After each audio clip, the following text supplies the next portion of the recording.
Hey guys, I'm doing a quick little screencast. I'm just in love with what Leah is teaching us, and as you guys know, I'm doing a little bit of extracurricular education myself, and Joe McCall's information is fantastic. I think between Leah holding us accountable and her training us and teaching us some creatively structured deal techniques, and I'm doing a little bit of research myself, I think that we are just really going to position ourselves to be a dominant force. Now check this out.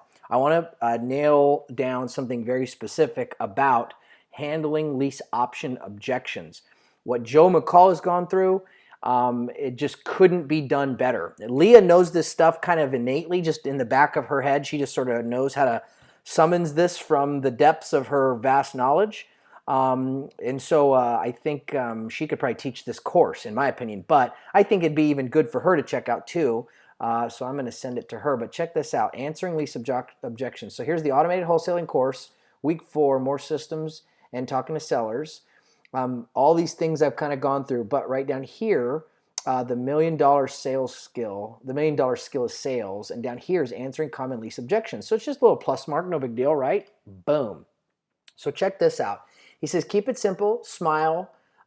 He gives you some language here that you can go through. I'm not going to go through all this stuff. This is more good language right here. What if the tenant buyer tears up my house? That would be an objection, right? So he says, your answer would be, I'll fix it. There's no way I can guarantee they won't tear up your house because I'm not going to be living with them. However, if that were to happen, I can promise you that I would fix it at my own expense. My objective is to find a good, stable tenant who wants to buy this house. The kind of tenant is rarely a problem. That kind of tenant is rarely a problem. Remember, these are not regular tenants. They're people who want to buy their home, make it theirs. But again, if it does happen, I'll take care of it. So he just kind of handles the objection. How do I know I can trust you? Boom. I can understand that. We just met. Remember, you called me in hopes I could create a solution that would work for both of us. I'm willing to sign to the bottom line on this contract that I will devote my time and resources to take care of this house. I have a lot at stake as well in making sure things go well. But I will only sign this agreement with you if you feel 100% comfortable. Let's examine alternatives.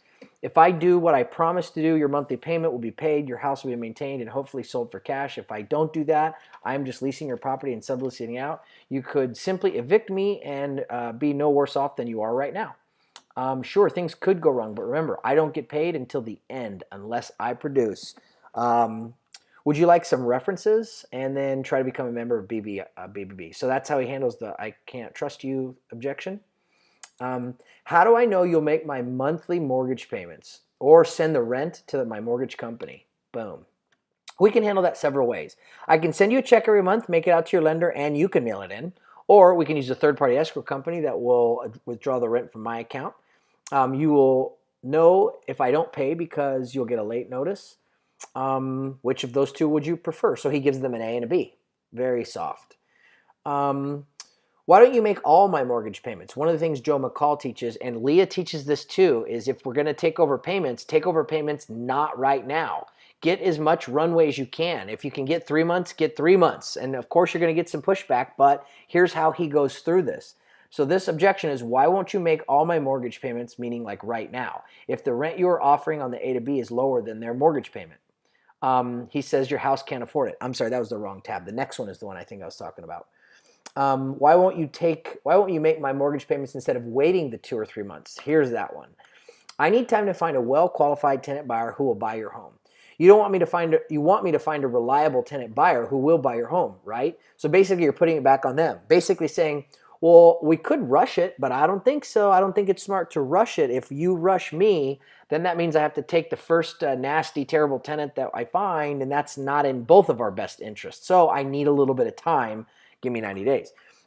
If the person still makes a fuss, what Joe McCall says is he clarifies and say, are you saying if I don't make your next mortgage payment, we can't do this deal today? Cut to the chase. Joe says, if this is still an objection, he says, how about this? If I can find a tenant buyer before the next payment is due, I will pay the rent. If not, you will make the payment. So that's pretty soft. And next one is, or how about I give you a flex option contract? If you sell or lease the property before I find a good tenant buyer, you can cancel my agreement and you'll owe me nothing. One of the things Joe McCall does is he makes offers and they're not exclusive. What I mean by that is he says, I'm going to make a lease option offer on your house right now, but you're not tied to me. If you, Mr. Seller, sell it, lease it, move back into it, You can do all those. So it's basically if I bring a lease option tenant buyer first, then I get to do the deal. But if you find somebody from your hard efforts, then obviously I'm not a part of it. So Joe makes that very soft approach, which makes me think his market's not as competitive. Why do you need such a long lease option term? Joe tries to get, I think, 3 years. Sometimes he shoots for 5, I believe, but I don't want to comment on that because I'm not sure. When will you sell this house, right? So when they have that objection, or not really objection, that's a question. What if they say, I think I'm just going to list it with a realtor? This is pretty good. That's certainly an option, Mr. Seller, but obviously a realtor is not going to be making your payments for you while they sell your home. We will. I'm also willing to make your payments to sell your house and maintain it while I'm involved. Realtors don't do that. I will give it my personal attention, and you can virtually forget the house until the title company sends you a check at closing and a package to sign, and you won't have to pay me any commission, right? Trying to sort of underscore how realtors won't pay attention, won't take care of the house, and charge too much commission.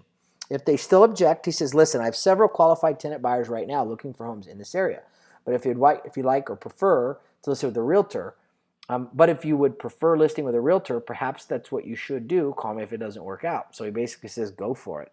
And you could still list it with a realtor. Just make sure you list me as an exclusion. That's a really good way to get around that exception. It's like you're going to list with a realtor because your brother is a realtor. Go for it. Just make me an exclusion as one of the lease option buyers. Really good stuff. I want my attorney to review the contracts. He goes through some really good language.